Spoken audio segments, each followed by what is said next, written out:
We're going to discuss in this video venous ports for adults only. So you can see here that you can feel a chamber. So this is completely beneath the skin, and you have a catheter from here that tips in the lower part of the superior vena cava, so it is a central line. So you can also call them TVADs, which is totally implanted venous access device, or a totally implanted venous access port, but we just call them ports. So we're going to go through how to access and de-access this port using ANTT principles.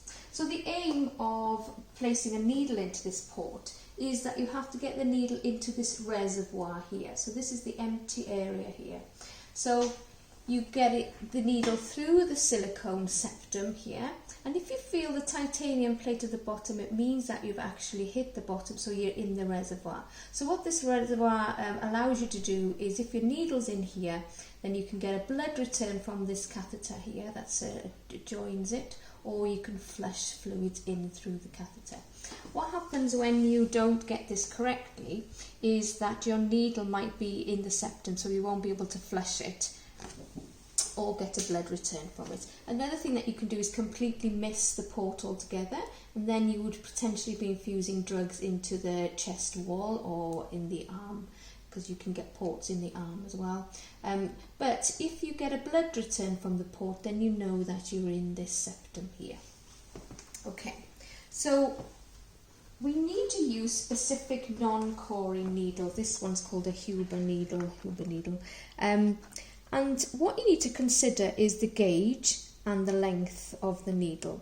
Now, we in this hospital use mainly 22 gauge. That's like a blue cannula. You can get over 2 litres of non-viscous fluid in through 22 gauge in an hour.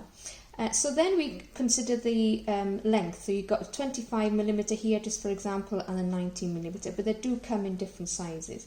Now, what determines the length is how superficial the port is. So you can, if you see that the port is close to the surface and you've got a small port, some ports are a little bit deeper than others.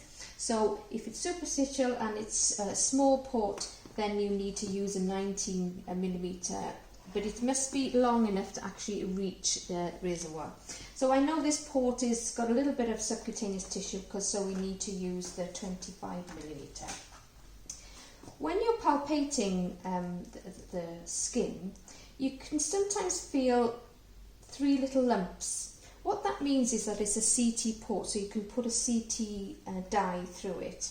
Now, the needle that you have, it'll tell you the mils per second. Usually a CT port will need 5 mils per second, so you'd probably need a 20 gauge for that. So you can use this port that's got lumps on it for CT.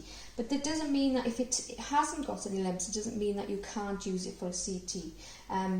Other CT ports will have CT written on it, but you'll have to x-ray it to determine that. Okay.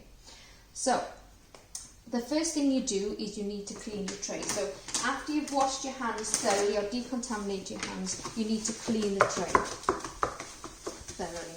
And one of the most important things, as well as cleaning it, is making sure that you leave it dry. So when that's completely dry, you need to collect your equipment. So we'll just think that we've just left that dry. You'll need a chlorhexidine sponge, Chloroprep. You need some saline. If you're leaving a needle in, you can use a bionectar or needle-free connector. We need our port needle. 10 ml syringe to get a blood return. You can take blood from ports, so you'll need to have a Vacutainer holder and a blood bottle. You need some non-sterile gloves, some dressing to stabilise, and some sterile gloves. So the first thing we do is we put our non-sterile gloves on after decontaminating our hands. So we need to clean the exit site now, this other site, the key site. According to ANTT principles, this is the key site here. So we need to clean for 30 seconds. So I'm actually going to clean it for 30 seconds. I'll look at the clock just so that you know how long 30 seconds is. And it's really important because it's very difficult when these ports get infected. So as you can see, I'm concentrating on the site here. So that's about 25 seconds now, so then just clean out, and then, as you know, you don't come back in then once you've cleaned out. So do that first, because then you can let it dry. So the next thing you need to do is you need to prime your needle. So there's a couple of ways you can do that. One of the most important things with ANTT principles is to not touch this needle at all when you're priming it. So you can either pull that out carefully and flush it, making sure that you don't contaminate the key part, or you can use a pair of sterile gloves, which is what I'm going to show you. So open your sterile gloves.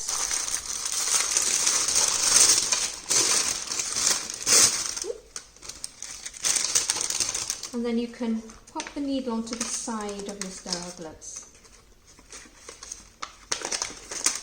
Okay, so now you need to prime it. So use your pre-filled syringe. So place your pre-filled syringe lid on here to keep it sterile, to protect that key part. Now you can take the end off, keep that sterile on there, and then get rid of the air and prime your needle so you can see the saline coming out, and then you clamp. If you can, move the clamp to this part so that you don't contaminate it when you open it. So you can put the end back on here. Okay, and put it to the side because you have touched that bit. You can now, if you want, if you're keeping the needle in, you can use the binector or the needle-free connector on the end of your syringe. So make sure you don't touch either end, ANTT principles, and you can prime your binector, but keep the binector in the paper to protect that key part. So now we're ready. This is nicely dry, so remove your non-sterile gloves and decontaminate your hands, and then pop your sterile gloves on. So once you've put your sterile gloves on, you must then not, these are tricky gloves to put on.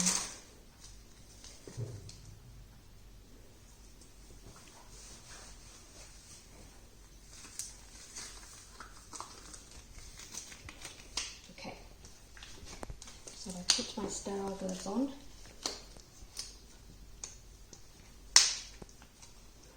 So once you've got your sterile gloves on, you need to make sure that you don't contaminate them by touching anything, because you'll need to palpate the skin with your sterile gloves. So this part may be contaminated because you've touched it without your sterile gloves on. So just pull this part up, and then you can pull the wings towards you. Get rid of the cover.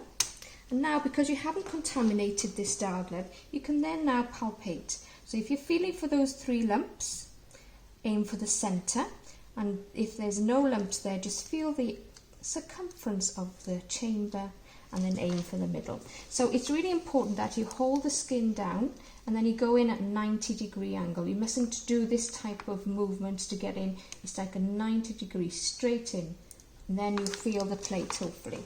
So the next thing you need to do is you need to get a blood return from there. So you can open your syringe. You've got this dial field out if you want to put the port end down. So open the clamp. This dummy doesn't give blood, but you can imagine that if you're just doing a blood return, you can just get the blood to come down here. You don't have to take an awful lot of blood. Once you get a blood return, you clamp. If you're taking blood samples at this stage, you need to waste 3 ml. Just to make sure you don't contaminate the sample. Get rid of the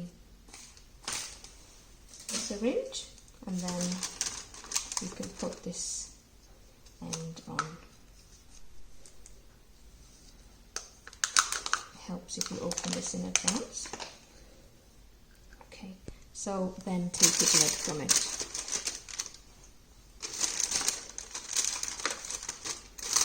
Okay, so you take your blood. Opening the clamp. Take your blood with the order of draw as we have done before, and invert your samples. So that's your blood taken. Make sure you clamp, and then you need to flush now. So you've had a really good blood return, and be careful not to use this unless you get a really good blood return. Sometimes if you don't get a blood return, if you don't get the needle in right, you'll have to remove this needle and pop another needle in. So there's zero tolerance for using them without a blood return. So now you just flush, because you'll have blood in this line, so flush with a positive pressure flush and the turbulent flush. So the turbulent flush is push, pause, push, pause, push, pause, and then you clamp as you're flushing. So now we're ready to use the line. But first we need to make sure it's secure. So we tend to use cannula dressings, so use the 2 strips from one of the cannula dressings, just to secure that part. If it's a needle that's too long, then you might need to put gauze in between there to make sure that it's stable. But this one's quite flush to the skin, so that's fine. So what we tend to do to stabilise this is to put 2 cannula dressings, one going that way, and then the other going from the other direction.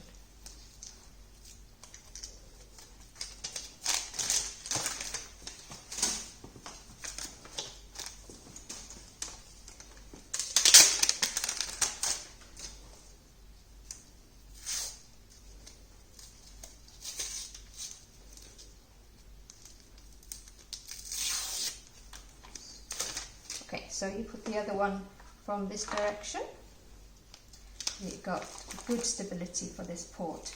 One of the things that can happen is when you put a port needle in and then you get a good blood return, if the port then moves, then you potentially are infusing into the subcutaneous space again.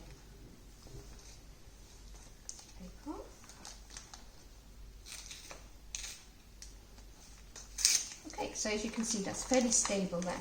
Now, if the patient is to have this staying in, this can stay in for 7 days. You will have to secure it a little bit more by putting a little bit of gauze on that side. Tricky to hold this in place. A little bit of gauze on that side. Then have the port clamp on the end of the tube, and then always put gauze on top to make sure that it doesn't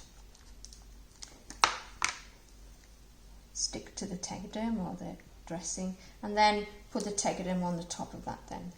Okay.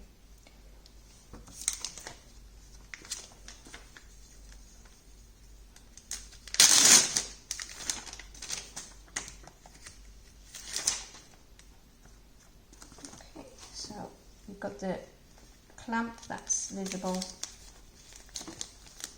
so the clamp's outside, and then that's really secure.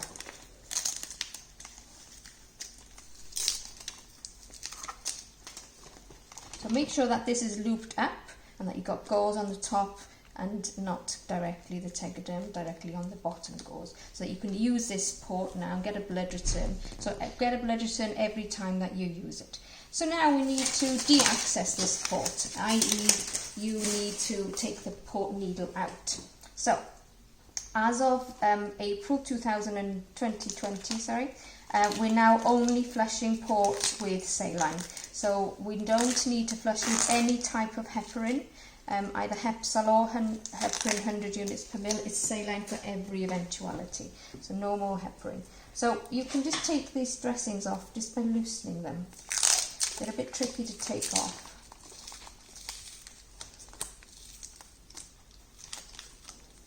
So what you can do, make sure that the needle doesn't come out, and you can just release this dressing, but you don't have to take it all the way off the needle of the tube.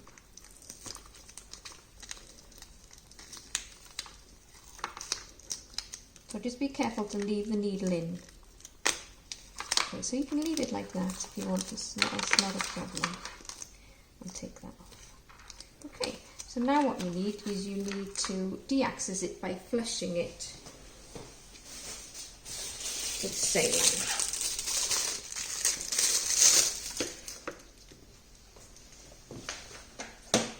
So make sure that you clean the end here. Obviously before accessing it for anything you need to clean the end. So get a portion of the clinell that you haven't touched and then you clean it for 15 seconds vigorously.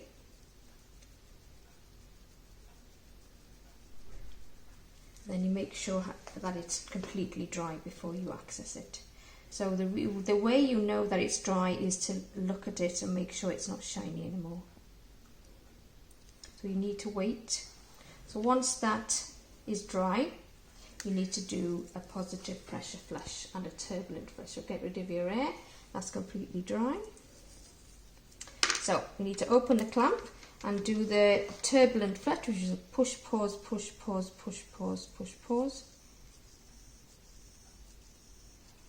And as you come to the end, you do your positive pressure flush just by clamping as I'm flushing. Okay, so that's your positive pressure flush. Now you need to take the needle out, and this is a safety needle. So hold on to this purple bit here and pull from the wings, and pull and pull and pull. And this safety needle is housed inside there. Okay, and that's de-accessed with saline.